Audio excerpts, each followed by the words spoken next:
Madame, Monsieur, bonjour. Quels bruits du jardinage sont réglementés? Les activités d'entretien des espaces verts sont réglementées dès lors qu'elles sont susceptibles d'être à l'origine de nuisances sonores par les voisins. Ils sont généralement encadrés par des arrêtés préfectoraux qui définissent les périodes au cours desquelles ces activités peuvent être accomplies. Cela concerne les tondeuses à gazon, les débroussailleuses, les coupes-bordures, les souffleurs de feuilles, les tronçonneuses, les taille-haies, les broyeurs de végétaux et tout autre matériel bruyant, notamment de bricolage, la scie, la ponceuse, la perceuse, etc., etc. Les émissions sonores trop puissantes dans les créneaux horaires non autorisés peuvent faire l'objet de sanctions allant de la suspension des travaux aux amendes en allant jusqu'aux poursuites pénales. Entre 22h et 7h, on parle de tapage nocturne, mais en dehors de ces horaires, le bruit peut être aussi sanctionné s'il ne respecte pas la réglementation. Arrêté préfectoral fixant les horaires pour le bruit. Le maire de chaque commune dispose de nombreuses compétences dans le domaine des nuisances sonores et a le pouvoir de gérer les réclamations des habitants de sa commune en se basant sur la réglementation contre les bruits de voisinage qui est définie dans chaque département par les services de l'État.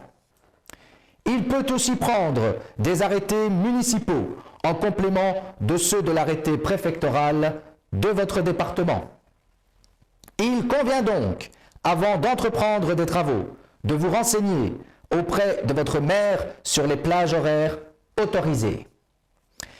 Les créneaux horaires peuvent légèrement varier d'un département à l'autre, mais en général, les activités bruyantes effectuées par les particuliers telles que la rénovation, le bricolage et le jardinage à l'aide d'outils ou d'appareils tels que tondeuse à gazon, tronçonneuse, perceuse, raboteuse, scie mécanique, compresseur à air ou haute tension, motopompe ou prélèvement d'eau et ou d'arrosage, etc., etc., est susceptible de porter atteinte à la tranquillité du voisinage ou à la santé de l'homme par leur durée, leur répétition ou leur intensité.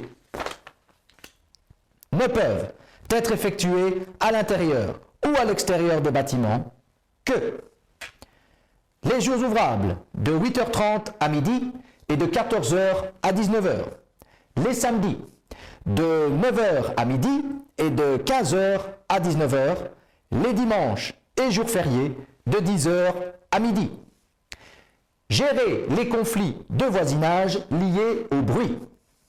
Dans un premier temps, régler le désagrément à l'amiable est la première démarche à entreprendre. Allez voir son voisin et lui indiquer que son activité vous gêne en lui rappelant les horaires définis par l'arrêté préfectoral et municipal le cas échéant, voire même le règlement de copropriété. Si votre voisin est revêche, envoyez-lui un courrier simple, puis recommandez avec avis de réception si la gêne se poursuit. Le stade d'après est de se tourner vers un conciliateur de justice.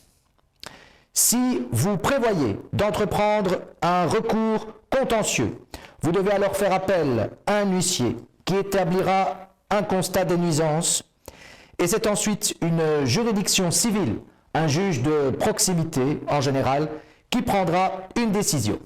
Il s'agit tout de même d'issues extrêmes à éviter au maximum.